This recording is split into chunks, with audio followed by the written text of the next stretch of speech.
In this episode of LaYinka Speaks, we're going to be keeping it real, honest, and 100, as we always do, as we explore the topic of taking no personally. Now, this episode does come from a recent encounter where I was on the receiving end of someone taking a respectful expression of no personally. And it was incredible to me as I was witnessing their response and their reaction to my no, how the no had been made to mean something completely different from what I had actually expressed. And it got me thinking how we want people to respect our boundaries. We want them to respect our needs, our wants, our decisions, and we want to feel as if we have autonomy and the right to want what we want, right? But something strange happens when someone then exercises their right for a boundary or for their needs or for their decisions or for their wants to be respected. And we somehow, in some way, start to feel some sort of way about that. We don't like it. And this got me so intrigued that I took to Instagram and I created a poll on my stories to get an idea of how many other people take people's no personally. And the results were intriguing. 30% of voters said that they do take someone's no personally. 50% of people said that they sometimes take people's no personally. 18% of people said, nope, it ain't a thing, that they don't take people's no personally. And those are some interesting results. I'm sure you'd agree. And it gets you wondering, how is it that 80% of us are taking people's no personally when people are only expressing something that we would love for others to respect when we share? And the simple answer is this: it's not about the no. Okay, it's not about the no. The no is not what we are responding to. When someone says that they are unable to help us with a request, when someone says that they don't really want to go out for dinner, when someone says that they're not really interested in coming over, when someone says whatever it is that they say that is an expression of no, it is not that expression of no that is the issue for us. It's actually what we decide that no means. Way back, many years ago, I once heard Tony Robbins say, nothing means anything except the meaning that we give it.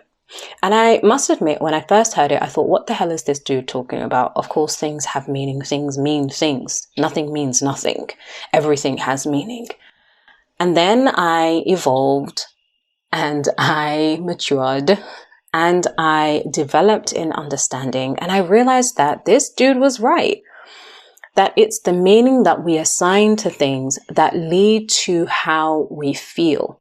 So when I'm asking a family member or someone that I love and care about if they could help me with something and they say no, how I feel after that no is not based on the no itself. It's based on what I decide that no means. So I can decide that that no means that they don't have time for me, that I'm not worth their time, that I am not good enough for them, that I'm not a priority in their lives, right? I can decide that that's what that no means, or I can simply decide that the no means that they're unable to show up right now. Full stop, period. That's it. But it's when we assign a particular story to something, that's when we feel a certain way about that thing. And I love to say that it's the stories that we tell ourselves that shape our reality. So the reality of the situation is that someone can't show up for me right now. Whatever other reasons are attached to that, right now they can't show up. But when I add a story about my worthlessness or their level of love for me or their commitment to me or how much I mean to them or me being or not being a priority in their lives, when I add that story to that, that's when I feel sad. That's when I feel upset. That's when I feel rejected. That's when I feel let down. That's when I feel disappointed. That's when I feel hurt. Not because of their expression of no. And so, as you're listening, you too are a master storyteller, just as we are all master storytellers. We tell ourselves stories. We create meaning of things. We assign meanings to things. This is how we make meaning of the world, and this is how we navigate the world. And this concept of nothing meaning anything except the meaning that we give it is so empowering and can be so liberating because it puts us in a position of choice. It puts us in a position of being able to choose what something means. And so when someone says they can't come around, when someone says that they can't support us right now, when someone says they don't have capacity, when someone says no in the multitude of ways that no can be expressed, we get to choose what their no means. And from that place, we're no longer having to be in a place of being at effect, where we are reacting to what someone says, to the story that we have made their no mean. We are instead being at cause, where we get to choose what it means and then respond accordingly.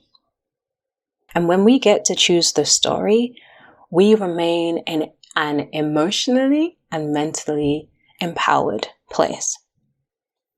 A question that I love to give my clients to explore, to ask themselves when it comes to the meaning that they assign for things is, what am I making this mean? So in the context of no, what am I making this no mean? And what am I making this no mean about me specifically?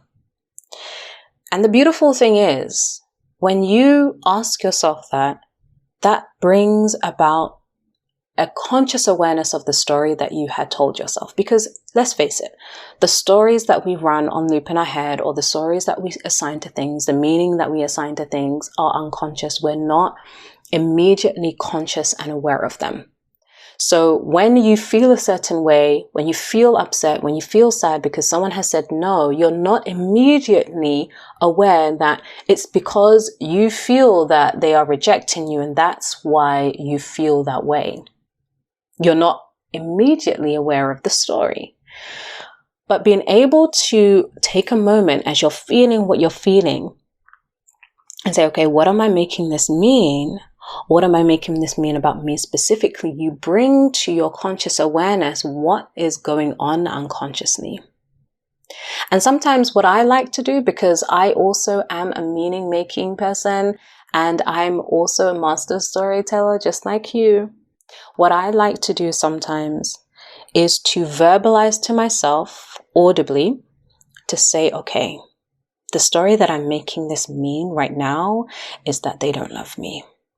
And there's something so powerful in bringing to light and bringing forth the truth of what we're telling ourselves in a single moment.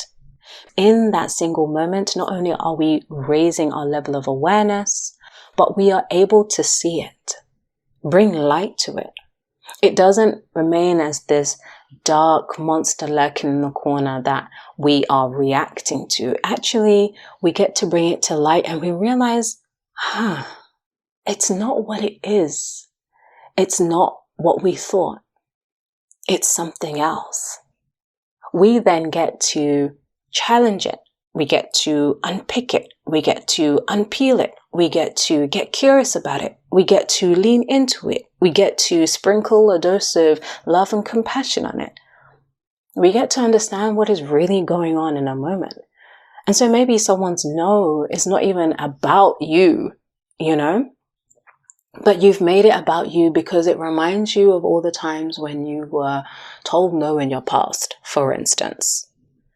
But in that moment, you're present and you're saying to yourself, the story that I'm telling myself about their no is that they don't love me. Then you can ask yourself, is that really true?